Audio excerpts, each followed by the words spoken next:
अस्सलाम वालेकुम, good morning everybody, welcome. क्या हालचाल तो हम आपको बताएंगे, मतलब कल से हालचाल तो आप देख ही रहे हैं। आखिरकार वो फैसला आ गया जिसके बारे में चंद दिनों से मीडिया और सोशल मीडिया पर मुख्तलिफ नौइयत की पेशगोइयाँ और आपको पता है कयास सहराइयाँ जो थी वो जारी थी। समझ में नहीं आ रहा था कि बाज़ आपको पता है जो मुक़्तदरा से करीब समझमाने सियासतदान हैं वो कह रहे थे कि इतनी सज़ा तो होनी ही चाहिए कि उनकी ख्वाहिश को सज़ा बनाया गया या उनको पहले से इंफॉर्मेशन थी। तो बहुत सी बातें हो रही हैं ऐसी, but we will speak about it in detail right now.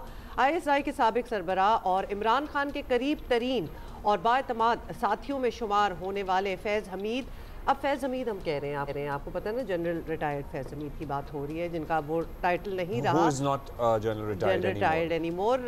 उनको 14 साल कैद बामुशक्कत की सज़ा सुना दी गई है और 15 महीने की कार्रवाई के बाद फील्ड जनरल कोर्ट मार्शल ने फैसला सुनाया है।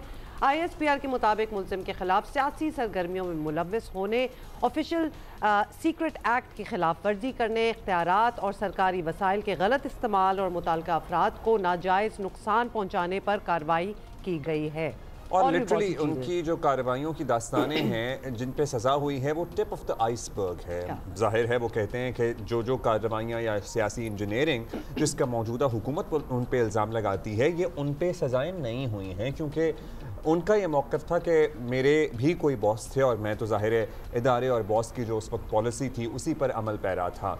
बाय द वे, लेकिन ये पहला मौका है कि पाकिस्तान में ISI के किसी सरबराह को कोर्ट मार्शल करने के बाद सज़ा सुनाई गई हो। सो this is also unprecedented and historic. मतलब ये आप चंद साल पहले तक जब चलिए उसी साल की बात कर लेते हैं या 19 सालों की बात कर लेते हैं जब ये DGC थे या फिर DG ISI थे या फिर कोर कमांडर, वैसे उस वक्त तो हालात बदल गए थे थोड़े जब ये कोर कमांडर पेशावर बने थे, आप ये तसव्वुर कर सकते थे? एग्जैक्टली ये आप कह रहे हैं अनप्रेसिडेंटेड तो है ही है, अनथिंकेबल है ये। हाँ। पहले आप सोच भी नहीं सकते थे। अब सियासी रहनुमा जो है ना वो भी फैसले को पाकिस्तान मिलिट्री की तारीख में अपनी नौइयत का मुनफरद वाक़या करार दे रहे हैं और ये कहा जा रहा है कि मौजूदा फ़ौजी क़यादत ने ये मिथ जो है वो तोड़ दी है कि ताकतवरों को सज़ा नहीं हो सकती। देखिए समहाउ ज़ाहिर है इस पर भी बहुत तज्ज़िया हो रहा है, बहुत बात हो रही है कि सिर्फ इन्हीं तक ये मामलात महदूद रहेंगे या उस वक्त के आर्मी चीफ जो प्राइम आर्किटेक्ट थे और ज़ाहिर है वो इनके ज़रिए अपने बहुत सारे काम करवाते थे या इनको ऑर्डर करते थे, वो मामलात कहीं पसे पर्दा डाल दिए जाएंगे या ब्रश्ड अंडर द कारपेट हो जाएगा या फिर इनके मामलात वही मद्देनजर रहेंगे जो 2022 और ऑनवर्ड्स हुए हैं। सो बहुत सारी बातें हैं। Lot of it is not being brushed under the carpet ना, इसीलिए तो हम हुक्मरान जमात मुस्लिम लीग नून ये भी कह रही है कि सज़ाओं का ये अमल सिर्फ फैज़ हमीद तक महदूद नहीं रहना चाहिए। वज़ीर मुमलिकत बराए दाखिला तलाल चौधरी ने तो ये इशारा भी दिया है कि आने वाले दिनों में इमरान खान प्रोजेक्ट के मज़ीद किरदार भी कानून के कटहरे में आएंगे। सुने अमली तौर पे साबित किया है फौज ने कि टॉप टू बॉटम उन सबको एहतसाब का सामना करना पड़ता है और कोई कितना भी ताकतवर ओहदे पर बर्जमान रहा हो, आखिर अगर वो गैर कानूनी कोई काम करेगा तो उसे सामना करना पड़ेगा। सबके से एक जैसा सलूक होना चाहिए। ये गठजोड़ था ये, और इस गठजोड़ में एक लंबी प्लानिंग की गई। इसमें दोनों बेनिफिशरीज थे, दोनों साइडें वो बेनिफिशरी थे, लेकिन उसके बाद वो नाकाम हुए। उसका इस पूरे गठजोड़ का और पूरी गैर आइनी अमल का नुकसान पाकिस्तान का हुआ। आज की सज़ा के बाद साकिब निसार हो या इमरान खान तो ये कोई नहीं सकता कि ये उसका पार्ट एंड पार्सल ना हो इस पूरे प्रोसेस में, पूरी हर चीज़ में। जनरल बाजवा के खिलाफ भी कोई कार्रवाई होनी चाहिए। देखिए जी, इस बात का फैसला तो उनका अदारा ने ये तकड़ा एहतसाब करके बता दिया है कि वो किसी को नहीं छोड़ेगा। अगर कोई होगा तो खुद आ जाएगा। अच्छा जी, फैज़ हमीद शुरू से वैसे तो इंतहाई मुतनाज़े रहे हैं। सदर मुमलिकत आसिफ अली ज़रदारी का दावा है कि फैज़ हमीद और इमरान खान ने मुल्क पर 10 साला हुक्मरानी का पूरा प्लान बना रखा था। सुने, इमरान खान को हटाकर नो कॉन्फिडेंस के जरिए शहबाज शरीफ को हुकूमत में लेके आए, क्या वो आपका फैसला दुरुस्त था? इमरान खान साहब के रहने से पूरा पाकिस्तान आइसोलेट हो गया था दुनिया से। फिर इनके साथ एक फौजी था जो RO इलेक्शन के मूड में था, तो ये 2028 तक का प्रोग्राम होता। तो वो जो फौजी इनके साथ था वो कौन था? क्यों मुझसे पूछवाना चाहते हैं? आपको ही पता है, मुझे भी पता है। चले जनरल फैज था। हाँ, जाहिर बात है। फैज़ हमीद के बारे में मजबूत तासुर ये था कि PTI दौरे हुकूमत में उनकी ताकत की कोई हद ही नहीं थी। कोई शोबा ऐसा नहीं था जहां वो अपना रसूख इस्तेमाल ना करते हों। एक सीनियर सहाफ़ी ने कल यहाँ तक कहा कि पाकिस्तान में सूरज उनकी मर्जी से निकलता और डूबता भी नहीं था जब तक वो नहीं चाहते थे, बाकी सब उन्हीं के इशारों पर चलता था। Chairman people's party Bilawal Bhutto Zardari ने कल की सज़ा को फैज़ हमीद के अपने आमाल का नतीजा करार दिया। कि जनरल फैज़ जो अपने ताकत नशे में ना किसी सियासतदान को, ना किसी मीडिया हाउस को, ना किसी हमारी सोसाइटी में, इसने अपने ओहद के ख़िलाफ़ वर्जी, अपने काम के ख़िलाफ़ वर्जी करते हुए पता नहीं क्या क्या किया। और आज हम वो दिन देख रहे हैं कि उसको भी इसी ज़िंदगी में उनकी जुराइम का जवाब देना पड़ रहा है। आज का फ़ैसला तारीख़ी है कि जिस किस्म की मुदाखलत, जिस किस्म की गैर ज़िम्मेदाराना काम जनरल फैज़ साहब कर रहे थे, उम्मीद ये है इस फ़ैसले से, और अगर इस फ़ैसले से पे अमल दरामद होता है कि आगे जाके एक ऐसा पैगाम होगा कि इस किस्म के गलतियाँ मज़ीद ना किया। और आपको ये भी बताएं कि फैज़ हमीद और इमरान खान के ताल्लुकात का ये आलम था कि सियासी मुखालफीन ने इमरान खान के लिए फैज़याब होने की जो टर्म है वो ईजाद की। यहाँ तक हुकूमत ख़त्म होने के बाद मुस्लिम लीग नून बानी PTI को बेफैज़ होने के ताने देती थी। पाकिस्तान के सियासी मामलात से लेकर खारजा पॉलिसी तक फैज़ हमीद का नाम हर जगह नुमाया होता था। मुख्तलिफ हलकों में उन्हें पाकिस्तान के स्याह सफ़ेद का मालिक समझा जाता था। TTP को अफ़गानिस्तान से उठाकर खैबर पख्तूनख्वा में बसाने का काम भी खैर से इन्हीं के मुबारक हाथों से हुआ था। जनरल फैज़ पर यह इल्ज़ाम भी रहा है कि ISI के सरबराह के तौर पर इमरान खान को इक़्तिदार में लाने के लिए उन्होंने उस वक्त की अदालतों को भी और ऑन रिकॉर्ड है ये बातें। हाई कोर्ट के साबिक़ जज शौकत सिद्दीकी ने जियो न्यूज़ के प्रोग्राम में पहले एक तकरीब में और उसके बाद शाहज़ेब खानज़ादा साहब ने उनसे इंटरव्यू किया था। उन्होंने इस बात को बरमला इजहार किया और माने कि इंकशाफ किया था कि फैज़ हमीद नवाज़ शरीफ और मरीम नवाज़ के ख़िलाफ़ उनसे अपनी मर्ज़ी का फ़ैसला लेना चाहते थे। एग्जैक्टली उन्हीं के अल्फाज सुनिए। वो कहने लगे जी कि बस सर टू बी आप ये बताएं कि अगर मामला आपके पास आता है तो आप क्या क्या रहेंगे। तो उस पर फिर मैंने उनको कहा था अल्लाह का शुक्र है कि मैं अपने अंदर इतनी करेज पाता हूँ कि अगर मैं ये समझूं केस में एविडेंस स्ट्रॉन्ग है और सजा कम हुई है तो मैं एनहांसमेंट का नोटिस दे दूँ। लेकिन अगर बात अदरवाइज है तो फिर किसी की दुनिया बनाने या बिगाड़ने के लिए मैं अपनी आकबत ख़राब नहीं करूँगा, मैं तो मेरिट पर ही फैसला दूंगा। तो इस पर उन्होंने कहा था सर इस तरह तो हमारी 2 साल की मेहनत ज़ाया चली जाएगी। सो ये है, उन्होंने कहा था कि हमारे 2 साल की मेहनत ज़ाया हो सकती है। मुस्लिम लीग नून का मुस्तकिल मौक़िफ़ रहा है कि 2018 में RTS बिठाकर PTI को इक़्तिदार में लाने में भी फैज़ हमीद पेश थे। मियाँ नवाज़ शरीफ के मुतअद्दिद बयान ऑन रिकॉर्ड हैं जब वो ये कहते रहे हैं कि फैज़ साहब हमारे बंदे तोड़ रहे हैं। ये भी ऑन रिकॉर्ड है। इनकी बलूचिस्तान में हुकूमत भी ख़त्म कराई गई थी। मुस्लिम लीग नून हमेशा मुतालबा करती रही है कि ऐसे किरदारों को सज़ा मिलनी चाहिए जो धौंस धांधली के जरिए बानी PTI को इक़्तिदार में लेकर आए। नवाज शरीफ ने तो अभी चंद हफ्ते पहले भी फैज़ हमीद का नाम लिए बगैर उन्हें सज़ा देने का मुतालबा किया था। कल के फैसले से शायद कुछ रिलीफ मिला हो मियाँ साहब को भी। वैसे अच्छा क्या कहना था ये भी देखिए। मैं ये समझता हूँ कि ये इमरान खान सिर्फ अकेला मुजरिम नहीं था, उसको लाने वाले भी उससे बड़े मुजरिम थे जो उसको लेके आए और उनसे भी पूरा उनका हिसाब लेना चाहिए। उनका बयानिया आप अच्छी तरह जानते हैं और उनका बयानिया क्या था, चोर डाकू कहते थे, खुद चोरी डाके में सबसे आगे। सारी दास्तानें सामने आ रही हैं, आपके पूरी कौम के सामने आ रही हैं और फिर लड़ाई झगड़ा, फितना, फसाद, इल्ज़ाम तराशी, गिरबानों को पकड़ते थे, जला दो, मार दो, पकड़ लो। क्या इस तरह के बयानिए में कौमें तरक्की करती हैं? अच्छा जी, बहुत सी चीज़ें इस पे actually we can go on forever क्योंकि इतनी बातें हैं मुल्क में आज आप देख रहे हैं। अब इनफैक्ट आप जो जिस हद तक सियासी तौर पर पोलराइजेशन देख रहे हैं ना और तकसीम दर तकसीम हो चुकी है, शायद ही माजी में इसकी कोई मिसाल मिलती हो। और अब आपको पता चल रहा है कि एक्चुअली ये इसकी, वो आप कह रहे हैं ना कि आर्किटेक्ट्स कौन थे और कहाँ से बात शुरू हुई थी, उसमें तो बात हो नहीं रही। हम अपनी फील्ड के हवाले से बात करते हैं। ज़ाहिर है मीडिया हाउसेस पे जो प्रेशर था वो तो था ही, लेकिन एक ऑल्टरनेट फोर्स के तौर पर जिस तरह कुछ लोगों को सोशल मीडिया पर बिठाया गया और एक ख़ास एजेंडे के तहत उनको मतलब कोई नहीं जानता था और उन्हें फीड कर करके क्या बना दिया गया, और आज देख लीजिए कि उसकी वजह से भी क्या तूफान बदतमीजी है। अब ये बाकी मीडिया भी देख लें, सोशल मीडिया भी देख लें, हर जगह एक पूरा एक ग्रुप जो था उसको तैयार किया गया था, असरात जिसे फिफ्थ जनरेशन वॉर भी कहा जाता था उस वक्त, और पता नहीं अब क्या कहा जाता है। सैयद हमारे नुमाइंदा खुसूसी जियो न्यूज़ इस्लामाबाद, जिन्होंने इस खबर पर सालों से कड़ी नजर रखी हुई है और ज्यादातर खबरें इन्हीं के हाथों हमें मिलती थी। पर्टिकुलरली जो हाउसिंग सोसाइटी वाला मामला था, जो इस सारे मामले की बुनियाद भी बना, वो एजाज का और साथ ही एजाज है, एजाज का एजाज है। बैरिस्टर अकील मलिक ने भी हमें ज्वाइन किया, वजीर मुमलिकत हैं बराए कानून और इंसाफ।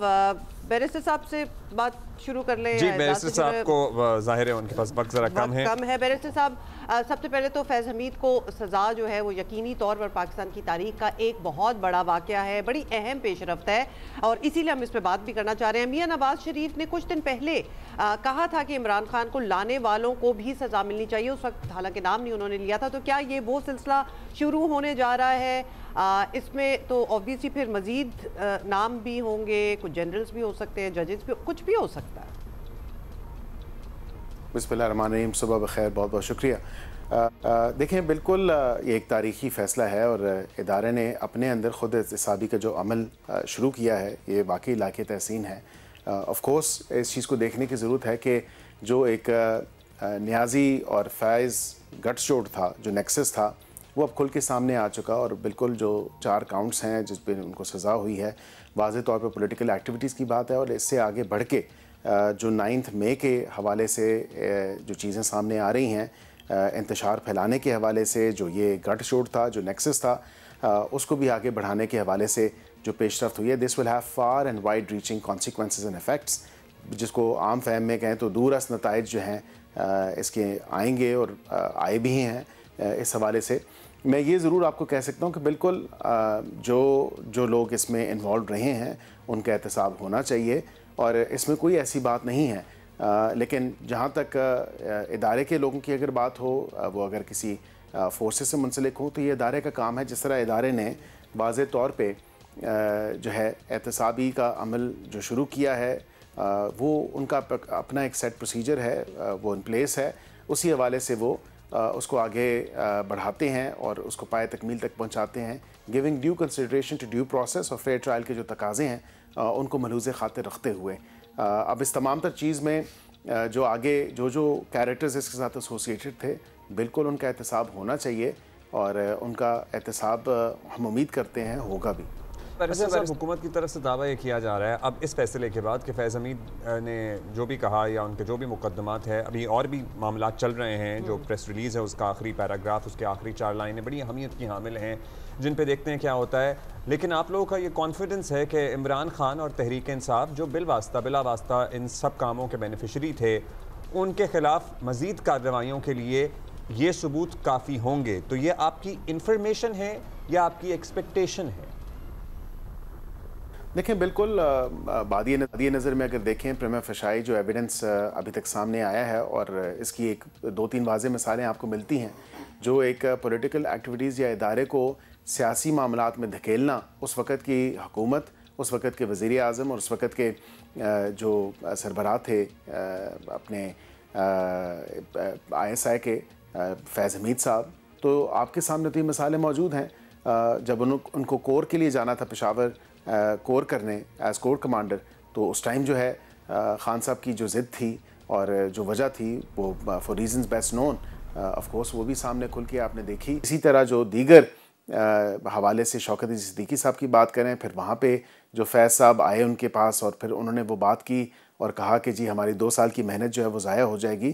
तो ये चीज़ें तो नेक्सस तो आपके सामने है, और फिर ये किस तरह पॉसिबल है कि केयरफुली क्यूरेट करके उसको प्रिसिशन के साथ फिर पाए तकमील तक पहुँचाना, जो 9 मई का अफसोसनाक वाक़या है।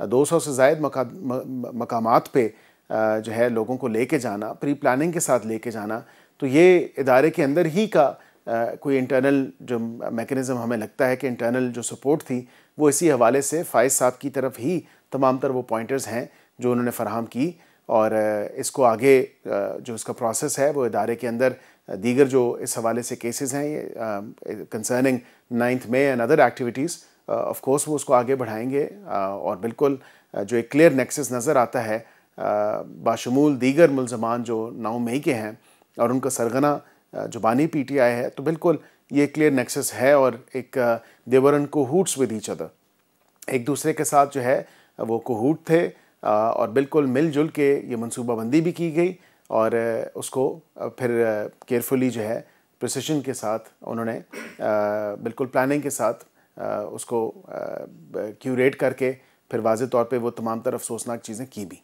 बैरिस्टर कील, थैंक यू सो मच, आपने हमारा इंतज़ार किया है क्योंकि बात इतनी इंपॉर्टेंट है और हम इसको कंटिन्यू रखना चाहते हैं। अब फ़ौज खुद एहतसाबी में संजीदा है और ये उन्होंने दिखा भी दिया है। निज़ाम इंसाफ में आप इमरान खान के किसी हमदर्द को नहीं रहने देंगे, ये मुख्तलिफ तरामीम से आप यकीनी बना रहे हैं, तो क्या इसके बाद ये भी यकीन समझा जाए कि किसी इदारे के किसी फ़र्द का सियासत में कोई रोल नहीं रहेगा? मतलब हमारी तारीख देखते हुए आप कॉन्फिडेंस से ये कह सकते हैं कि अब ऐसा नहीं होगा?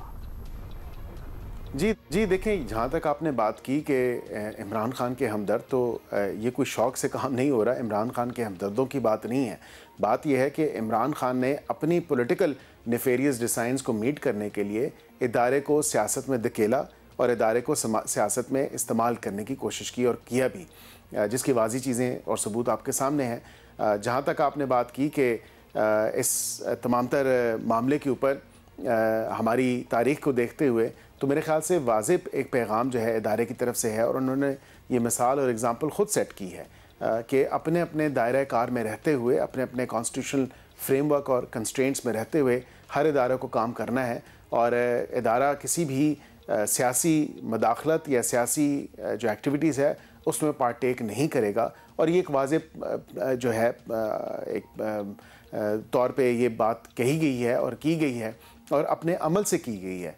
तो मैं समझता हूँ बिल्कुल जो ये लायक तहसीन है, और इसी को देखते हुए अब जो अपना अपना कॉन्स्टिट्यूशनल फ्रेमवर्क है उसमें रहते हुए ही काम करना होगा हर इदारे को। और लेजिस्लेचर का अपना काम है, एग्जीक्यूटिव का अपना काम है, जुडिशरी का अपना काम है, तो इन सबको जो सेपरेशन ऑफ पावर्स का कॉन्सेप्ट है उस पर कारबंद होना होगा और उसी हवाले से उनको आगे काम करना होगा।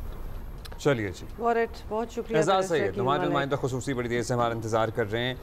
Ejaz, thank you for being with us. And हम बता रहे थे कि किस तरह ये हाउसिंग सोसाइटी वाला मामला आप उस वक्त मंजर आम पर लेकर आए और फिर जियो ने भी और शाहज़ेब खानज़ादा ने भी उसे टेकअप किया, और वही इस तमाम कार्रवाई के जिसे कहते हैं ना असास या बुनियाद भी बना। लेकिन इसके अलावा भी एक तवील फहरिस्त है और मज़ीद कार्रवाइयों का भी इंदिया दिया जा रहा है। क्या लग रहा है ये दायरा कितना वसी होगा एजाज़, क्या खबर है? क्योंकि जाहिर है जब बात की जाती है इन लोगों की तो एक नेक्सस की बात की जाती है। इस नेक्सस में सिर्फ इन्हीं पे हाथ डाल लिया गया और उसके बाद बारी इमरान खान की आएगी या और भी लोग इसमें आ सकते हैं?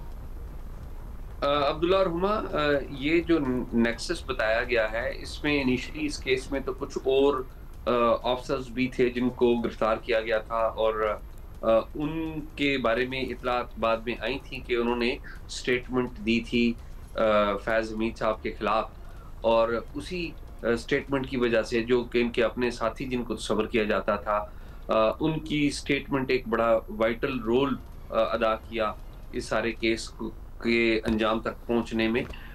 ये मामला मेरा नहीं ख्याल कि कोई और ज़्यादा गिरफ्तारियां होंगी। बहुत सारे लोग जनरल बाजवा का नाम ले रहे थे, मेरा नहीं ख्याल जनरल बाजवा इसमें जो है दायराकार में आएंगे। उसकी वजह ये है कि इनको जो सज़ा दी गई है उसमें ये कहा गया है कि मिस यूज़ ऑफ अथॉरिटी, यानी कि इन्हें एक अपॉइंटमेंट इनकी जो थी इन्होंने अपनी अथॉरिटी को मिस यूज़ किया, यानी कि अपने सुपीरियर्स को और अपने इंस्टीट्यूशन को एतमाद में लिए बगैर। तो बहुत सारे लोग इसकी बहुत सारी मुख्तलिफ इंटरप्रिटेशन कर रहे हैं, लेकिन जनरल बाजवा इसमें नहीं है और ना ही वो इसमें लाए जाएंगे।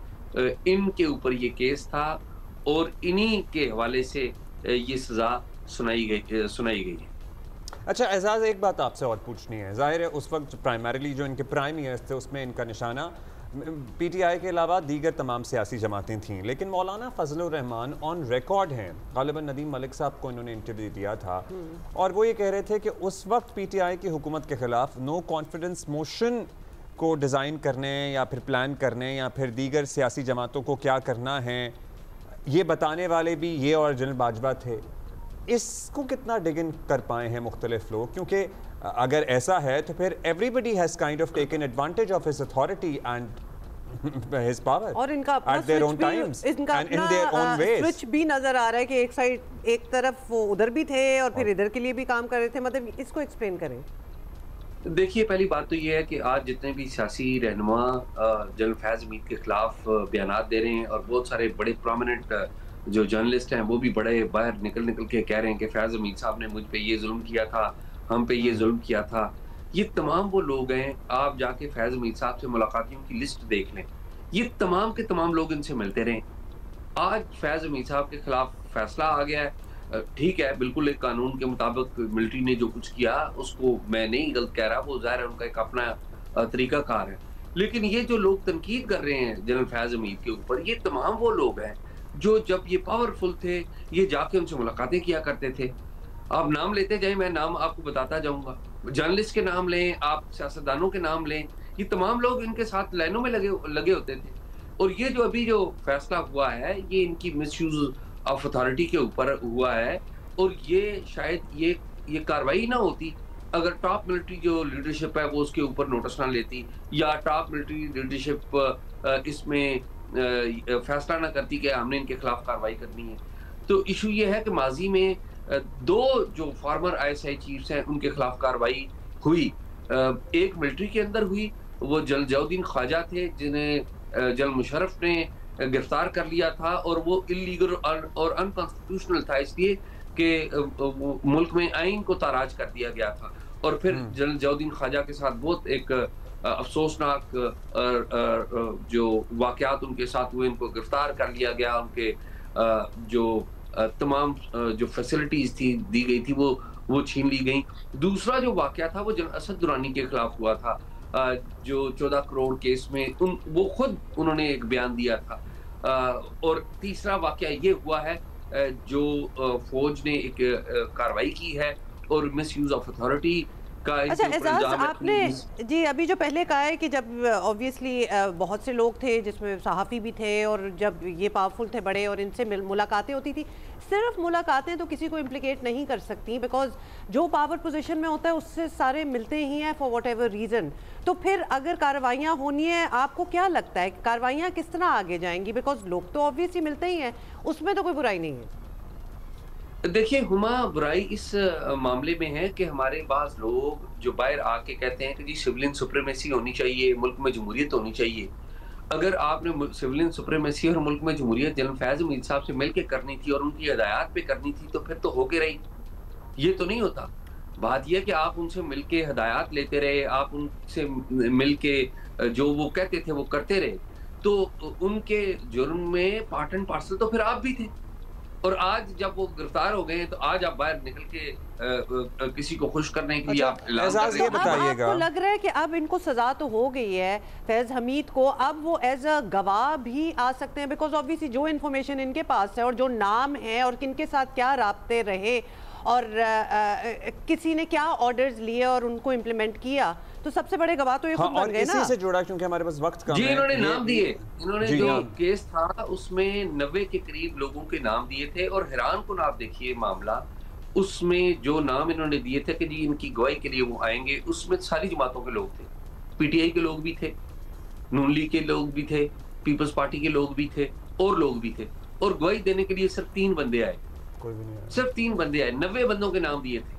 उसमें साबिक प्राइम मिनिस्टर जो है इमरान खान का नाम भी था, साबिक प्राइम मिनिस्टर शायद खाकान अब्बासी का नाम भी था। तो अच्छा एजाज ये बताइएगा, जो आखिरी 4 लाइनें हैं प्रेस रिलीज की बड़ी अहम समझी जा रही हैं, और ये भी इंदिया दिया गया है कि बाज़ मामलात को अलग से देखा जा रहा है या देखा जाएगा। अब बाज़ मामलात में हम क्या क्या शुमार कर लें? जब ये सुपरसीड हो गए, ज़ाहिर है इन्होंने रिटायरमेंट ले ली, उसके बाद जो कुछ वाक़यात हुए पाकिस्तानी सियासी तारीख के, 9 मई के वाक़यात को ले लें या कुछ धरनों लॉन्ग मार्चों या इस तरह की चीज़ें ले लें, क्या उनसे इनका डायरेक्ट लिंक कहीं या इनडायरेक्ट लिंक कहीं इस्टेब्लिश होता हुआ आने वाले दिनों में आपको नज़र आ रहा है? जी बिल्कुल, ये जो आखिरी पैराग्राफ है प्रेस रिलीज का, ये बड़ा ही अहम है और ये बताता ये है कि जो उनकी रिटायरमेंट के बाद की एक्टिविटी थी वो उसके दायरा कार में आती है। और आपको पता है कि 9 मई जब हुआ था तो ये रिटायर हो चुके थे, और हमें ये भी पता है कि जो साबिक वज़ीर-ए-आज़म है इमरान खान, उनके पास से एक टेलीफोन बरामद हुआ था और ये बात आई थी सामने कि टेलीफोन के ऊपर जो राब्ता करने वाले थे वो भी फैज़ हमीद साहब का नाम लिया जाता रहा है। तो इशू ये है कि ये उनके बाद का जो रिटायरमेंट के बाद का एरा है जिसमें ये मुख्तलिफ ऐसी एंटिटीज से या ऐसे लीडर से राब्ते में रहे जो मिलिट्री को और उसकी जो क़यादत है उसको उसके बारे में मुतनाज़ा बयानात देते रहे। तो ये मामला अभी इंक्वायरी में है, अभी इसकी तहकीकात हो रही है, जैसा कि बाकायदा तौर पे ऐलान कर दिया गया है। जो फैसला हुआ है, जो फौजी अदालत ने जो फैसला दिया है वो इनके उस दौर का है जब ये पोजीशन के जब ये डीजीसी थे और फिर बाद में डीजीआईएसआई बने। और मिस यूज ऑफ अथॉरिटी तो उसी वक्त होती है ना जब आप अथॉरिटी पे होते हैं।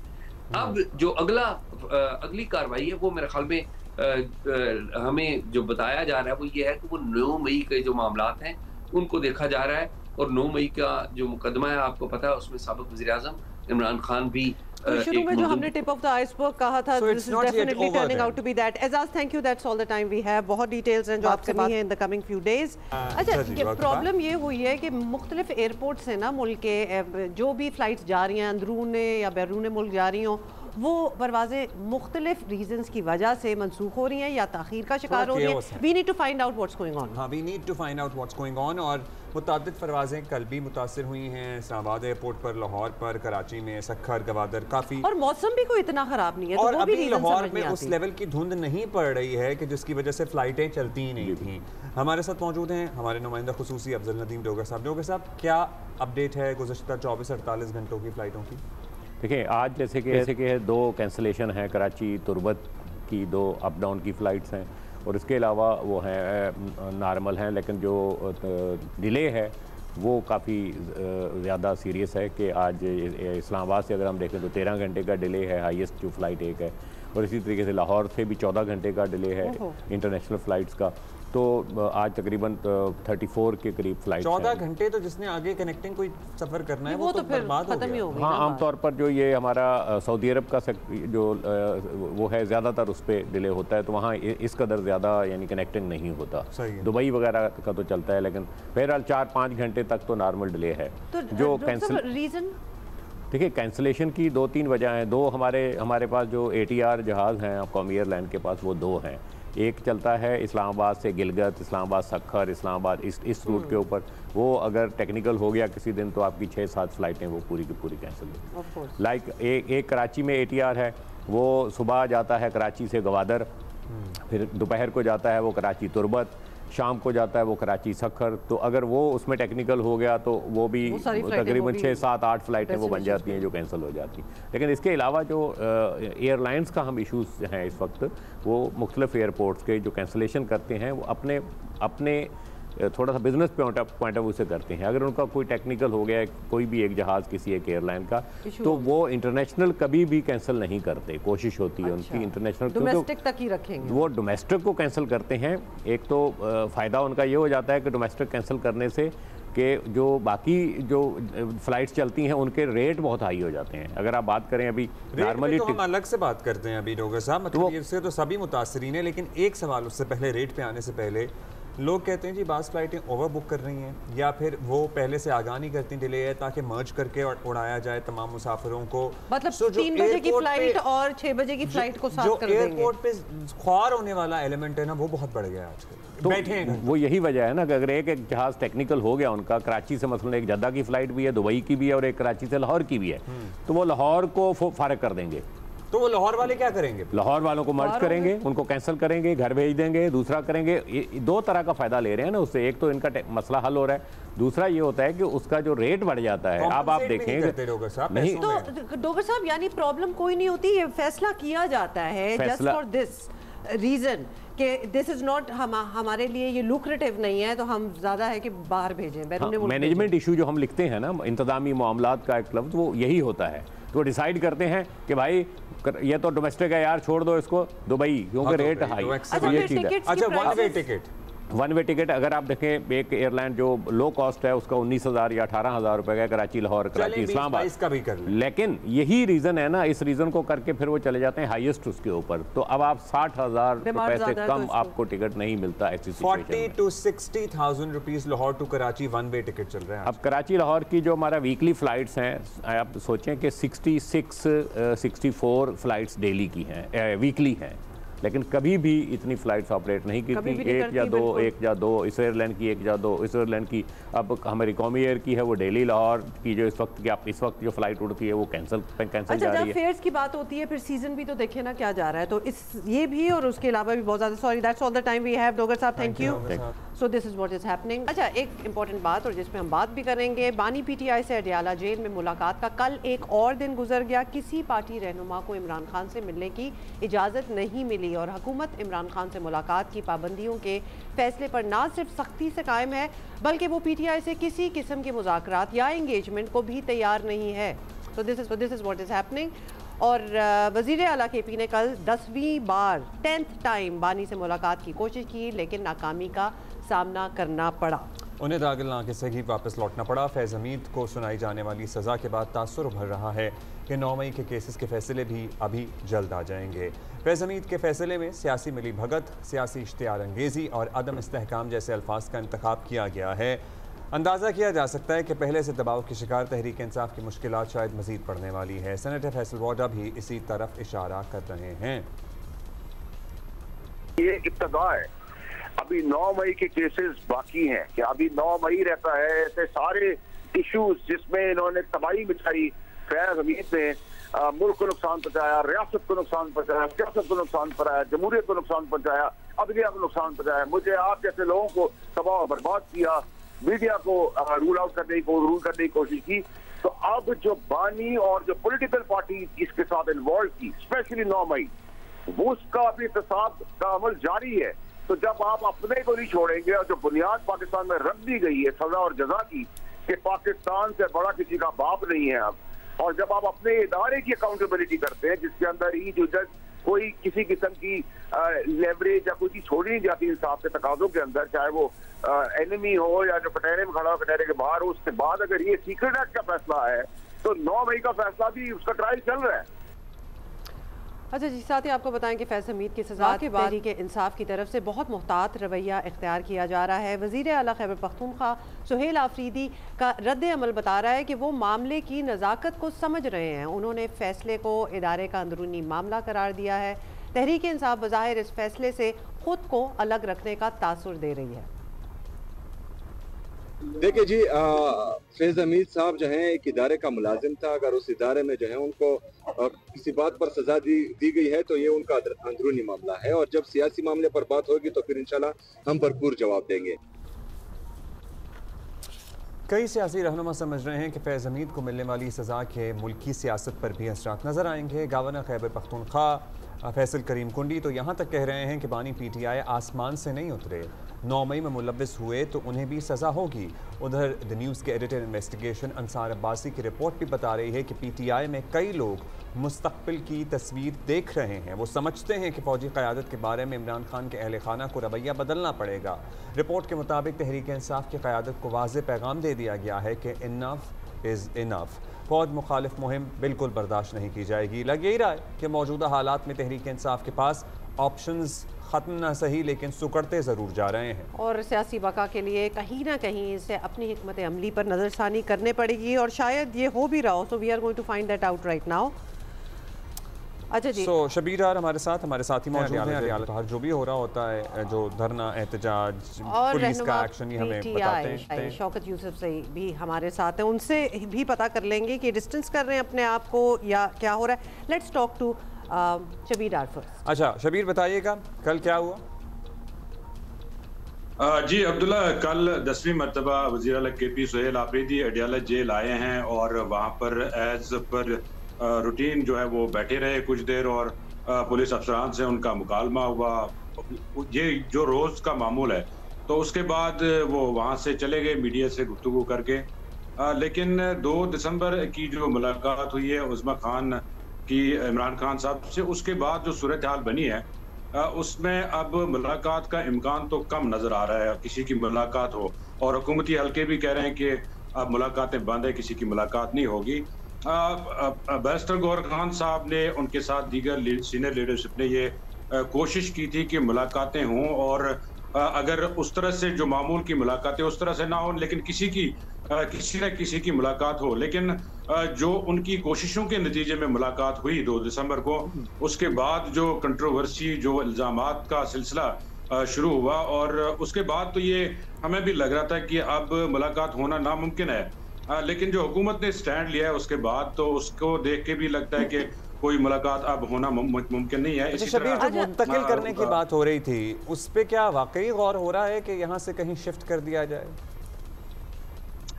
हुकूमती वज़रा की जो प्रेस कॉन्फ्रेंस है उसमें ये तो बताया गया कि इमरान खान साहब को अडियाला जेल से मुंतकिल किया जा सकता है। लेकिन हमारी जेल हुकाम से भी बात हुई और लोगों से भी बात हुई है, लेकिन हमें अभी तक इसका कोई इम्कान नज़र नहीं आ रहा, क्योंकि एक तो इमरान खान साहब का एक केस अभी ट्रायल अभी चल रहा है अडियाला जेल में। जो तोशाखाना 2 केस का ट्रायल है वो अभी मुकम्मल नहीं हुआ है, उसमें कुछ आर्गूमेंट्स रहते हैं और फैसला भी आना है, लिहाजा अभी तो ये मुमकिन नज़र नहीं आ रहा। लेकिन जो सूरत हाल बनी हुई है अडियाला जेल के बाहर, जो मजमे लगते हैं, जो सियासी तकारीर होती हैं, ज़ाहिर है उससे हुकूमत भी तंग है। वहाँ पे सिक्योरिटी भी तैनात करनी पड़ती है और रात देर तक वहाँ पे एक सियासी मजमा लगता है। तो इसको देख के लगता है कि हो सकता है कि हुकूमत की ऐसी कोई हिकमत अमली हो कि वो पंजाब में ही या कहीं और उनको शिफ्ट करें, लेकिन अभी तक जो हमारे ज़राए हैं वो कह रहे हैं कि ऐसी अभी कोई बात ज़ेर गौर नहीं है। शबीर हमारे साथ रहे, शौकत यूसुफ साहब भी हमारे साथ है। शौकत साहब, सबसे पहले तो ये बता दें, पहले ही जो मुलाकातें हो नहीं रही थी और इतना कुछ हो गया, अब फैज़ हमीद की सज़ा के बाद आपको कोई ऑप्शन, कोई उम्मीद नज़र आ रही है? क्योंकि अब तो लगता है those doors have been closed permanently, और ख़ास तौर पे आपके ख़ुद वज़ीर आला KP का भी ये कहना है कि जी ये इंटरनल मामला, ये सब कुछ बड़े मोहतात इस वक्त जो स्टेटमेंट्स हैं, रिएक्शंस हैं, वो आ रही हैं। What do you see happening? बहुत शुक्रिया।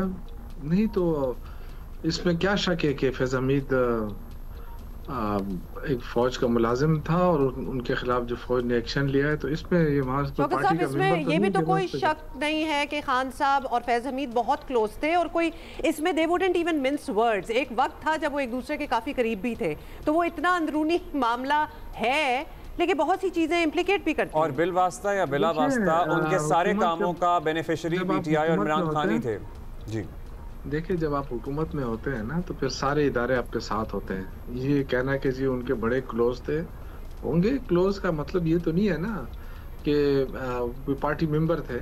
जाहिर है फौज अपना एक इदारा है और उन्होंने अगर प्रोसिक्यूट किया है और उनको गिल्टी साबित किया है, तो ये तो उनका मसला है, वो खुद अपने आप की सफाई करेंगे। लेकिन जो 9 मई के बातें करना उसकी तरफ से कि जी 9 मई के अभी कैसे वो अपनी सफाई तो खुद करेंगे, लेकिन वो काफ़ी सफाया भी कर सकते हैं, क्योंकि ऑब्वियसली उनको तो सज़ा होगी है, बट उनके पास वो सारा मटेरियल है, वो सारी गुफ्तगू, वो सारी राब्ते, बहुत कुछ है उनके पास। आपको कोई PTI में कोई टेंशन है कि ये बात कहाँ तक जाएगी, बानी तक जाएगी? नहीं, मुझे तो कोई टेंशन नहीं है, इसलिए कि ये बानी तक नहीं जाएगी, फिर ये हर एक तक जाएगी। क्योंकि आज मुझे बताएं कि कौन सी हुकूमत रही है जो इदारे उनसे अलग रहे। हमेशा बहुत सा, हम तो पहली दफा हुकूमत में आए थे ना, इससे पहले तो पीपल्स पार्टी नून लीग 3 बार 9 मई का जो वाकया है वो तब हुआ था जब मौजूदा चीफ ऑफ डिफेंस फोर्सेस कमान संभाल चुके थे और फैज़ हमीद रिटायर हो चुके थे, और मामला वहाँ पे जा रहा है कि कोई इंटरनल सपोर्ट मौजूद थी और उनकी रिटायरमेंट के बाद उनकी मुबैना मिली भगत के साथ ये वाकयात हुए, तो उस तरफ इशारा किया जा रहा है। कह रहा हूँ ना, देखिए मैं तो आपसे कह रहा हूँ कि अगर कोई रूल्स वायलेशन हुई है फौज के इदारे की तरफ से तो वो जाने, उनका काम जाने। मैं उस पर क्या कह सकता हूँ? मैं तो कोई फौजी नहीं रहा हूँ ना, मुझे पता है कि फौज के क्या रूल्स होते हैं, क्या आया और रिटायरमेंट के बाद उनको सियासत में हिस्सा लेना चाहिए नहीं लेना चाहिए, मुझे तो नहीं पता इसका। अच्छा सर बताइएगा, पाकिस्तान तहरीक इंसाफ की पॉलिसी क्या होगी? आपको पाकिस्तान तहरीक इंसाफ का सियासी मुस्तकबिल फ़िलहाल जो मौजूदा हालात हैं उसमें क्या नज़र आता है? क्या पार्टी को अपनी पॉलिसी पर नज़रसानी करना होगी, या फिर अगर हमें पता है, जाहिर है आप पहले भी इस पे बात करते रहे हैं, लेकिन जब भी खान साहब का बानी PTI का ट्विटर हैंडल कुछ बात करता है नई मुश्किलात खड़ी हो जाती हैं। देखिए सियासी जमातों का जो मुस्तकबिल होता है ना वो आवाम के हाथ में होता है, वो किसी के हाथ में नहीं होता है कि आप कहें कि जी बैन लग जाएगी, सजाएं हो जाएंगी, तो उससे क्या पार्टी ख़त्म हो जाएगी? पार्टियां इस तरह ख़त्म नहीं होती हैं। देखिए मैं तो आपसे अर्ज़ कर रहा हूँ कि वो केस अलग है, फैज़ हमीद का PTI से कोई ताल्लुक़ नहीं है कि उस केस से इसका कोई 9 मई से ताल्लुक़ है या होगा।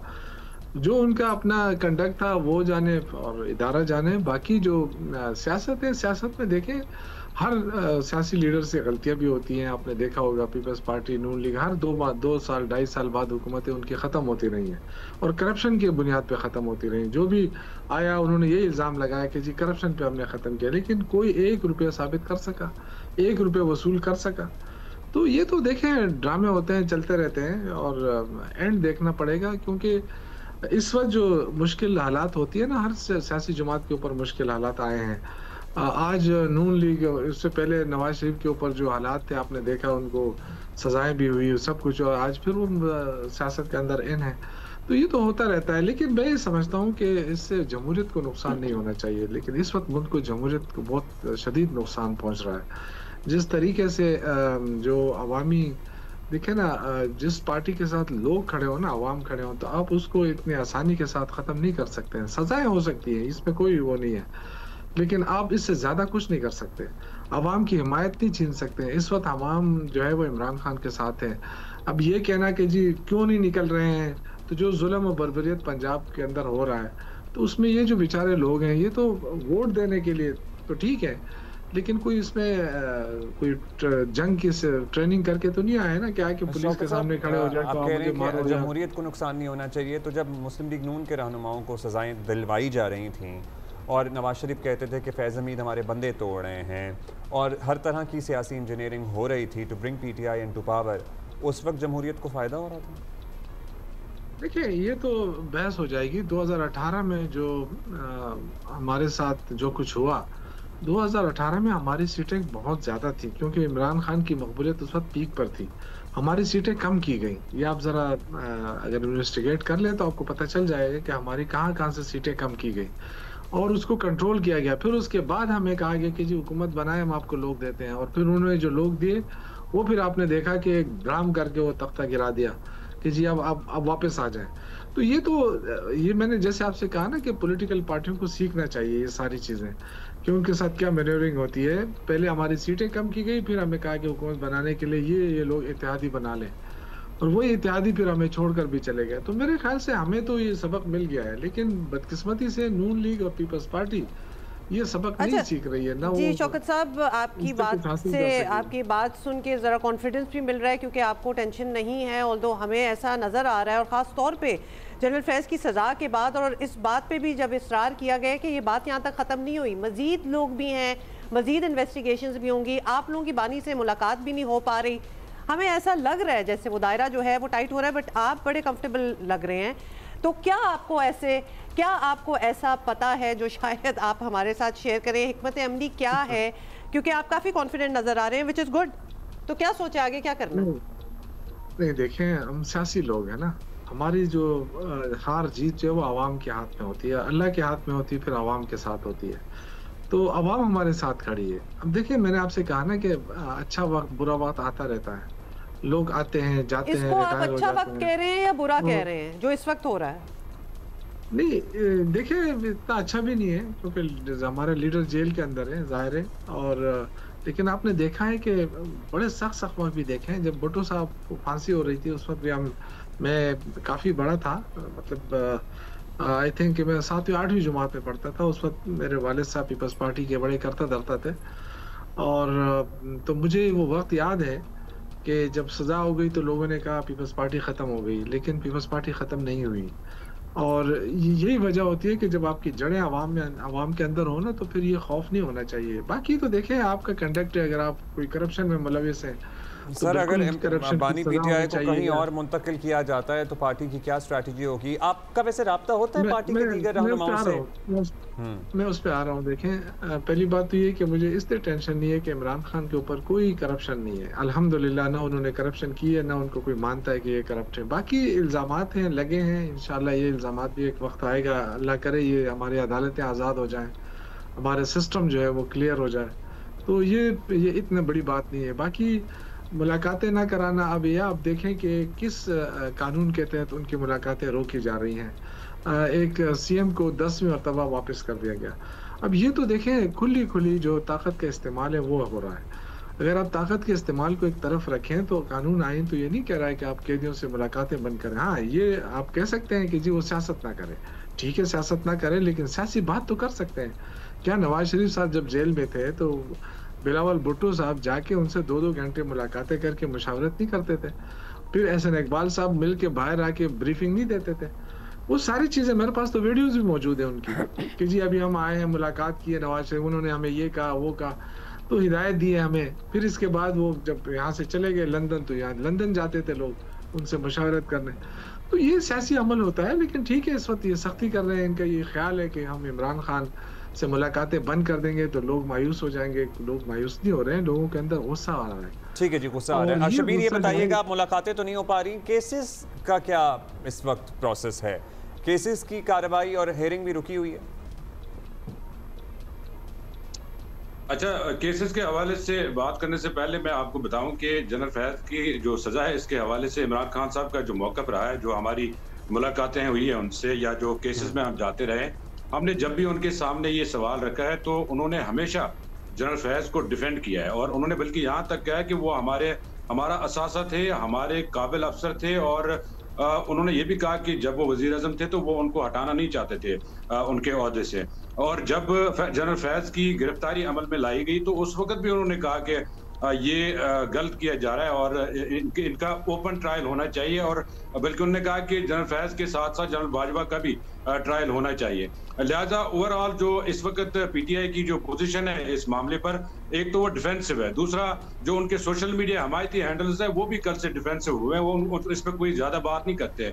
लेकिन इमरान खान साहब का फैज हमीद से मुतल्लिक एक मौक़िफ़ रहा है। और आपको ये भी, आपके इल्म में ये भी होगा कि अडियाला जेल में एक नेटवर्क भी पकड़ा गया था जासूसी का, जिसमें एक डिप्टी सुप्रिटेंडेंट जेल भी था, उसमें भी जनरल फैज हमीद का नाम आया था। अच्छा, जहाँ तक केसेस का ताल्लुक है, अभी तोशाखाना 2 केस का ट्रायल जो है वो इख्तितामी मराहिल में, उसमें एक आर्गूमेंट रहता है प्रोसिक्यूशन टीम का, उसके बाद जो है फैसला सुनाया जाएगा। और GHQ जो 9 मई GHQ का केस है वो भी अभी अंडर ट्रायल है, लेकिन पहले वो जेल में होता रहा है, अब वो ATC रावलपिंडी में मुंतकिल किया गया है। लेकिन हो सकता है कि जो सूरत हाल है इसमें GHQ 9 मई का जो केस है वो भी अडियाला जेल मुंतकिल किया जाए, इस बारे में भी हतमी तौर पर कुछ नहीं कहा सकते, लेकिन सूरत हाल यही बता रही है। और तोशाखाना 2 जो प्राइमरीली करप्शन का ही केस है, और उसका भी प्रोसेस, उसका फैसला कब तक मुतवक्किल है? जी 20 दिसंबर की तारीख दी गई है अदालत की जानिब से। और ये करप्शन का ही केस है जो ताइब उन्होंने बतौर साबिक वज़ीर आज़म उनकी अहलिया ने जो ताइब वसूल किए हैं सऊदी अरब से और दीगर ममालिक से, ये उनसे ही मुतल्लिक एक केस है। और इसमें प्रोसिक्यूशन ने अपनी जो प्रोसिक्यूशन है वो क्लोज कर दिया है, लेकिन अभी एक मुख्तसर आर्गूमेंट रहता है जो हतमी दलाइल है, उसके बाद इसका फैसला जो है मुतवक्किल है। हो सकता है 20 दिसंबर को फैसला हो सकता है 20 को आ जाए। राइट शौकत साहब, कोई कमेंट आप देना चाहेंगे? और खास तौर पे शबीर डार जो हमें बता रहे हैं कि सोशल मीडिया पे भी देखें तो अपने आप को बड़ा डिस्टेंस किया हुआ है। और शौकत साहब आपने भी खासा डिस्टेंस आपने भी अपने आप को डिस्टेंस किया। So we want to know कि जहां इतनी क्लोजनेस थी, खान साहब खुद अभी तक डिफेंड करते हैं उनको, तो आप लोग क्यों इतना डिस्टेंस हो रहे हैं एकदम से? देखिए, पहली बात ये कि फैज हमीद के साथ मैं जब मिनिस्टर था उस वक्त उनकी मेरे साथ कभी नहीं लगी, तो मैं तो उन पे तो आप इस वक्त अपना पर्सनल ओपिनियन दे रहे हैं बेसिकली? नहीं, आपकी बनी नहीं है कभी? नहीं दे रहा हूँ मैं, पर्सनल ओपिनियन नहीं दे रहा हूँ मैं। मेरे से कभी उन्होंने हाथ भी नहीं मिलाया। मजे की बात है कि जब भी वो आते थे सबसे हाथ मिलाते थे, मेरे करीब आके वो टर्न ले लेते। तो आई डोंट नो कि क्या वजह थी, मुझे इसका इल्म नहीं है। शौकत साहब, ये तो बड़ी कंसर्निंग बात है, सारों से हाथ मिला रहे हैं, आपसे नहीं मिलाया। आपको कभी नहीं क्यूरियोसिटी हुई? क्यों नहीं? ये 3 दफा आपने हुआ पूछा नहीं? 3 दफा हुआ, लेकिन नहीं मेरा क्या काम था, मेरा इससे कोई काम ही नहीं था। बहरहाल मैं हम दुआ कर सकते हैं उनके लिए, अगर उन पे कोई इल्जाम नहीं है, उनको सजा सही नहीं हुई है तो अल्लाह उनकी मदद करे। अगर उन्होंने गलत काम किया है या उन पे साबित हुआ है तो ये तो देखिए पाकिस्तान के कानून सबके लिए होना चाहिए। दूसरी बात जो है ना, जो आपने कहा ना कि ये जो सजा तोशा खाना की बात की, देखिए वफाकी वजीर साहिबान जो है ना वो थकते नहीं है। ओपन एंड शट, जब ओपन एंड शट केस है तो फिर 2.5 साल क्यों लगाया आपने? जो चीज आपके पास है आके सामने रख दी, बात We got your point, Shaukat साहब। Thank you शौकत साहब। Thank you Shabira. 20 दिसंबर को प्रॉब्ली आ सकता है उसका फैसला भी। अच्छा जी, आपको बताएं कि आपको पता है विजिटर्स बहुत होते हैं, पाकिस्तान आए होते हैं। बरतानिया की state minister for development baroness Jennifer Chapman जो हैं वो कल पाकिस्तान के दौरे पर हैं और उनका मिशन है पाकिस्तान के साथ तिजारत बढ़ाने के रास्ते तलाश करना, स्टूडेंट्स के लिए बरतानवी इदारों की तालीम के मौके पैदा करना और सबसे बढ़कर माहौलियाती तब्दीली के चैलेंजेस पर मुश्तरका लाहे अमल बनाना। बहुत ही इंपॉर्टेंट ये बात है। इसी पे बात कर लेते हैं। बैरोनेस जेनिफर चैपमैन हमारे साथ मौजूद हैं। Baroness Jennifer, thank you for taking out time for us. Baroness, we are really interested to know that is it your first time to Pakistan? How's it going so far? How have you found Pakistan and Pakistani people? I found Pakistan to be an incredible place. It's a fascinating country. There's a lot happening here. And I think that there are many opportunities here for UK businesses, and there's obviously a really close, long-standing relationship between the UK and Pakistan. There are challenges in that relationship for sure, but there are opportunities too. So what I've been able to do here is to understand the country that much better, and I know that there are things that when I get back to the UK that we'll be able to work on together, and I think that there's a really good future for our relationship. Undoubtedly there are going to be issues to talk about, but I think that we should look for opportunities as well as challenges. We'll talk about that in just a moment as well, but we see the Badshahi Mosque in your background as well as a Gurdwara that's very nearby. How are you finding this place? How is it? Well, Lahore has been an amazing experience so far. It's clearly steeped in history, and the people here care deeply, as many of us do, about our hometown, and people are very proud to be from Lahore. There's an incredible fort here that I've been able to, through the tour of the fort, been able to understand that much better the story of this fantastic place. I've tried a bit of local food, yes, had some great biryani. I'd like to try a bit more, but I think food is clearly a huge part of the culture here, and people are very proud of it, and I can really see why. Food indeed is really a part of culture and life for us, to be honest. Baroness, we got to know that you have launched some climate initiatives. Now, it is a real threat to us as well. Although our contribution to what is happening around the globe, to the climate, to the environment, to the earth is not that much, but we are being affected by it at another level. So, could you please tell us about these initiatives that you have taken? Pakistan is one of the most climate vulnerable countries in the world, and we know very well from recent experience with flooding just how devastating that can be, with thousands of lives lost, many more people displaced, and just the need to be able to support those people, to build more resilient architecture and infrastructure, but also to work on prevention. And what we've been able to do is to launch what we've called a Green Compact, and that involves very many different projects and different things that we're doing together. But some of the things that really struck me the most has been work around prevention of glacier melt using local techniques and knowledge that's been here in Pakistan for years, for centuries, but is at risk of being lost. And so we've been able to work with local communities and local leaders in capturing that knowledge. That's good to know. And Berenice, also our sources tell us that you have been doing some work on trade growth and partnership as well. How did those meetings go? So one of the reasons I came to visit was because there are some initiatives that we wanted to launch. And one of the main things we wanted to do was the new partnership that we have on education, which is about enabling young people, and not just young people, but people who want to learn here in Pakistan to get the benefits of world-class UK university education. So we have around 60 UK universities delivering higher education here in Pakistan, which means young people can study and learn and develop the skills that Pakistan needs and that they need to build fulfilling careers, but they can do it from home, which is often better. It's what they want. It can be more affordable. It means that more people can take advantage of that option, and it helps Pakistan as it goes on the next stage of its journey as well. And I'm really proud that we've had UK universities able to support Pakistan in that way, and it's great for UK higher education too. I'm sure that would benefit a lot. And thank you for taking out the time to be on Geo Pakistan. Berenice Jennifer Enjoy your Chapman time in Lahore. हमारे साथ थी. Thank you. अच्छा जी, खाने शाने भी खा रही हैं और ऑब्वियसली डायलॉग्स भी चल रहे हैं. जगह भी तो देखें ना, कहाँ देखें और मौसम देखें ना. हमारा मतलब इस मौसम में तो हम चाहेंगे कि जिसने पाकिस्तान या इवन लाहौर की जो खूबसूरती है वो फिर रहना, तो दिस इज द टाइम. अच्छा, लाहौर में अगर आप जाएं ना तो वीकेंड पे एक नाइट टूर होता है of Shahi Qila and everything. And also they have also started Chandni Raatein in Shalimar gardens.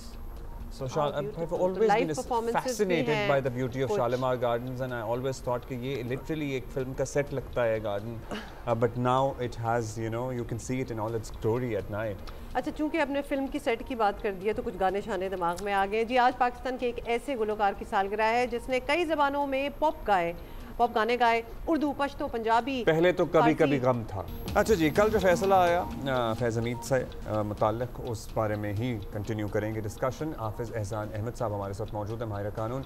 हाफिज़ साहब, पहले तो बड़ा बुनियादी सवाल यह है कि फैज़ हमीद साहब को जो सज़ा सुनाई गई है, क्या वो हतमी है? ज़ाहिर है अपील का हक़ उन्हें हासिल है, लेकिन कितनी गुंजाइश निकल सकती है इस प्रोसेस के होने के बाद? किस फोरम पर अपील हो सकती है? मतलब ये कुछ सवाल हैं. देखिए, चीज़ ये है कि जो मिलिट्री लॉज हैं उसके अंदर एक स्पेशल प्रोसेस जो है वो अडॉप्ट कर लिया गया है, और वो होता ये है कि कंप्लेंट आती है, उसकी वेरिफिकेशंस है, वेरिफिकेशन के बाद कोर्ट ऑफ इंक्वायरी है, कोर्ट ऑफ इंक्वायरी के बाद समरी ऑफ एविडेंस आती है, और उसके बाद जो है उसे फील्ड जनरल कोर्ट मार्शल के लिए भेज जाता है. और इस केस के अंदर भी सुप्रीम कोर्ट का एक ऑर्डर आया. 2017 का एक इंसिडेंट था टॉप सिटी का. सुप्रीम कोर्ट ने एक ऑर्डर किया 14 नवंबर को कि जी आप जो एप्लीकेशन आई है उसको अप्रोप्रिएट लॉ के मुताबिक देखें. उस लॉ के बाद जो है मिनिस्ट्री ऑफ डिफेंस ने एक हाई पावर्ड कमेटी बनाई. उन्होंने कहा कि इसके अंदर कंटेंट्स के अंदर जान है, फिर उसको जो है कोर्ट ऑफ इंक्वायरी के अंदर कन्वर्ट कर दिया गया. अब उसके अंदर ये है कि सज़ा की जो कन्फर्मेशन है वो आर्मी चीफ करेंगे सेक्शन 124 के नीचे. उसके बाद पार्डन की जा सकती है सेक्शन 131 के नीचे, और फिर जो है एक इंटरनल राइट ऑफ अपील भी जो है वो अक्यूज़ को अवेलेबल है सेक्शन 133B के नीचे. और अगर अपील उनकी सक्सीड नहीं होती तो उसके बाद हाई कोर्ट के अंदर रिट जुरिसडिक्शन के अंदर जाया जा सकता है, या वहाँ पर भी अगर बात नहीं बनती तो सुप्रीम कोर्ट ऑफ पाकिस्तान के अंदर, और सुप्रीम कोर्ट ऑफ पाकिस्तान में भी नहीं बनती तो फिर रिव्यू के अंदर किया जा सकता है. तो 4 फोरम्स जो हैं उनको एग्जॉस्ट जो है वो भी करने का जो एक मौका जो है, यानी कि internal right of appeal 133B जो है, उसके बाद हाई कोर्ट की कॉन्स्टिट्यूशनल जुरिसडिक्शन जो है, या उसके बाद जो है सुप्रीम कोर्ट की जुरिसडिक्शन एपलेट जो है, और 187-88 जो है जो आपका रिव्यू जुरिसडिक्शन है उसको इन्वोक किया जा सकता है. और ये चारों फोरम्स जो हैं वो अभी अवेलेबल हैं. अच्छा हाफिज़ साहब, इस पूरे मामले में जो अभी सज़ाएं सुनाई गई हैं और जो भी कार्रवाई मज़ीद चल रही है, तहरीक इंसाफ या इमरान खान पर क्या असर पड़ सकता है? 9 मई के केसेस तो सभी के ख़िलाफ़ हैं, तो क्या आप देखते हैं क्या हो सकता है?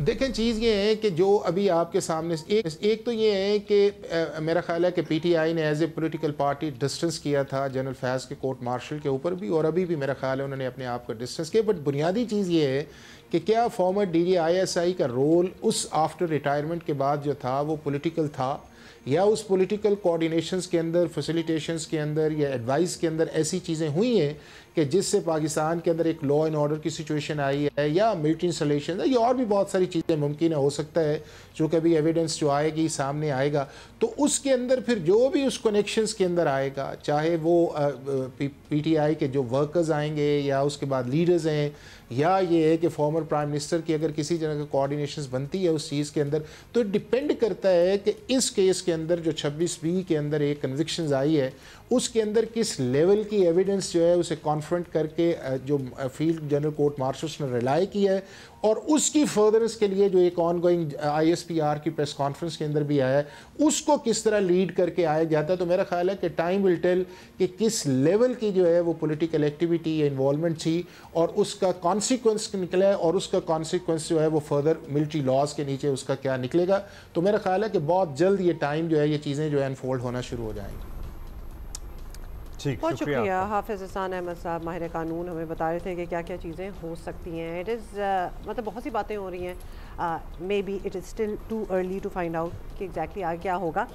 अच्छा, एक और चीज़, मुल्क को डिजिटलाइजेशन की तरफ ले जाने के दावे तो हुकूमत कर रही है, मगर आलम यह है कि मुल्क की बड़ी आबादी आज भी एक अच्छा और आलमी मयार का स्मार्टफोन ख़रीदने की सकत नहीं रखती, और उसकी वजह है मोबाइल फ़ोन पर आयद भारी भरकम tax.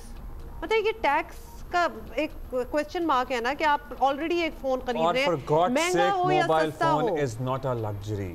For God's sake. It is a necessity now. It is a necessity. And a smartphone is the requirement of the day. मतलब आप छोड़ दें बाकियों को, स्टूडेंट्स को क्या स्मार्टफोन नहीं चाहिए, दुकानदारों को नहीं चाहिए, डिलीवरी राइडर्स को नहीं चाहिए, सारी जो बैंकिंग एप्स हैं, जो पढ़ाई की apps, whatever you name it, वो सब कुछ अब ज़रूरत हो चुकी है। This is not a luxury. मतलब 1920 की ये जो सोच है ना, जब तक हम इससे नहीं निकलेंगे हम कैसे आगे बढ़ेंगे कि स्मार्टफोन लग्जरी है। चलो कंप्यूटर भी एक हवा होता था एक ज़माने में, मतलब मोबाइल को भी ये कर लगाते हैं। खैर, इसी पे ज़रा बात करते हैं। आजकल बहुत बात चल भी रही है। उमर चीमा सीनियर सहाफ़ी हमारे साथ मौजूद हैं। चीमा साहब, कौमी असम्बली की कायमा कमेटी बराए ख़जाना के इजलास में बात हुई है कि मोबाइल फ़ोन्स की कीमत में 55% तक के करीब टैक्सेस होते हैं, ये शरह कम होनी चाहिए। अनफेयर है ये। क्या आपको लग रहा है कुछ रिजॉल्व हो सकेगा? और मूसा गिलानी बड़े इसके एडवोकेट बने हुए हैं। हाँ, और कब तक रिजॉल्व हो सकेगा अगर होता है तो? अच्छा, जो चेयरमैन FBR की आप बात कर रहे हैं, उनका जो लॉजिक है ये बज़ाहिर तो बड़ा अच्छा लगता है, लेकिन इस लॉजिक का जो एक जवाबी बयानिया है, यानी कि इस बयानिए का जो जवाबी बयानिया वो PTA की तरफ से आया, जो पाकिस्तान टेलीकम्युनिकेशन अथॉरिटी के चेयरमैन थे, उन्होंने बताया, और उसी मीटिंग की मैं बात कर रहा हूँ, उन्होंने बताया कि आगे हम 5G लाने जा रहे हैं, और हमारे यहाँ जो एक लोकली मैन्युफैक्चर्ड फ़ोन है उनमें से 90% ऐसे हैं या शायद 95% ऐसे हैं कि जिन पर 5G नहीं चल सकता, वो 5G के लिए इनेबल्ड नहीं है। तो इसका मतलब यह है कि जो ही 5G आएगा तो बहुत सारे फ़ोन जो लोकल हैं वो इररेलेवेंट हो जाएंगे। तो हम अपने लोगों का इम्तिहान क्यों लेते हैं? हम इस टाइम दुनिया में AI की रेस लगी हुई है, और AI के लिए आपको एक हाई स्पीड इंटरनेट चाहिए। हम जो है यानी कि हम आगे जाने की बजाय हम पीछे की तरफ जाना शुरू कर देते हैं। जो लोग अफोर्ड कर सकते हैं, जो ले सकते हैं, गवर्नमेंट ने कौन सा उसके लिए उनको सब्सिडाइज़ कर रही है, तो कम से कम उनको तो लाने दे, उनको सज़ा ना दे कि अगर कोई लोग टेक्नोलॉजी दोस्त हैं या वो टेक्नोलॉजी से बेनिफिट लेना चाहते हैं, तो इसमें गवर्नमेंट का भी फ़ायदा है। यानी कि इसमें बहुत सारे लड़के ऐसे हैं कि जो फ्रीलांसर हैं, और जो उनको जिन फीचर्स की ज़रूरत होती है, जिस तरह की प्रोडक्शन, जिस तरह का कंटेंट उन्होंने प्रोड्यूस करना होता है, उसके लिए यही फ़ोन, आईफोन टाइप जो हैं वो इस्तेमाल होते हैं। तो उनके लिए इनको प्रॉब्लम क्रिएट नहीं करना चाहिए। अच्छा, मूसा नहीं, ये सारे भाई हैं, ट्रिपलेट्स हैं, कासिम गिलानी थे और उन्हीं की बात भी हम करने लगे हैं। उमर ये बताएं कि MNA कासिम गिलानी जो हैं, उन्होंने ये मामला उठाया जो कई महीने पहले आप खुद भी बाय द वे सामने लाए थे, यानी किसी का अगर मोबाइल चोरी हो जाए तो उसे दोबारा टैक्स भरने का पाबंद नहीं होना चाहिए। क्यों भाई? उसका कसूर तो नहीं है, वो टैक्स दे चुका है एक दफा, अब दूसरा लेगा उसका भी टैक्स देगा। ये क्या हो रहा है? अच्छी बात है कासिम गिलानी ने ये इशू उठाया और उनको जवाब भी मिला और इन्होंने जो जवाब दिया उससे उनको लाजवाब कर दिया। जब उन्होंने ये इशू उठाया कि अगर किसी का फ़ोन चोरी हो जाए तो उस पे तो जो टैक्स है वो एडजस्ट किया जाना चाहिए, तो उन्होंने कहा जी कि बहुत सारे लोग हैं उनकी गाड़ियाँ होती हैं जो कि उन्होंने इंपोर्ट की होती हैं और वो चोरी हो जाती हैं और दोबारा से वो अगर मंगवाते हैं तो उस पर टैक्स लगता है, दोबारा से लगता है, तो फिर तो ये इतलाक़ उस पर भी होगा। तो इस पे कासिम गिलानी ने कहा था कि जो गाड़ी है वो एक लग्जरी आइटम है, फ़ोन जो है वो एक लग्जरी नहीं है, वो एक नेसेसिटी है। इस चीज़ को FBR ने तस्लीम किया था कि ये बात आपकी दुरुस्त है, यानी कि इनका आपस में कंपैरिजन नहीं हो सकता। ये ऐसे ही है कि जैसे कोई एप्पल और ऑरेंज का कंपैरिजन। इस बात के आगे क्या बात करना, मतलब अगर ये सोच हो यहाँ कि उसको एक mobile phone which is a necessity, a smartphone, उसको आप लग्जरी गाड़ी से कंपेयर करके कहें वो भी तो आप ले ही रही हैं ना, उस पर टैक्स देना, this does not make sense. Umar thank you, that's all the time we have. Thank you ji. और हम क्या करें, हम वीकेंड है तो वीकेंड का मूड बनाते हैं ज़रा, और रहीम शाह की सालगिरह भी है आज, तो उन्हीं के कुछ मजीद गाने आप सुने और हम आपसे इजाज़त लेंगे और मुलाकात होगी इंशाल्लाह on Monday. See you, bye.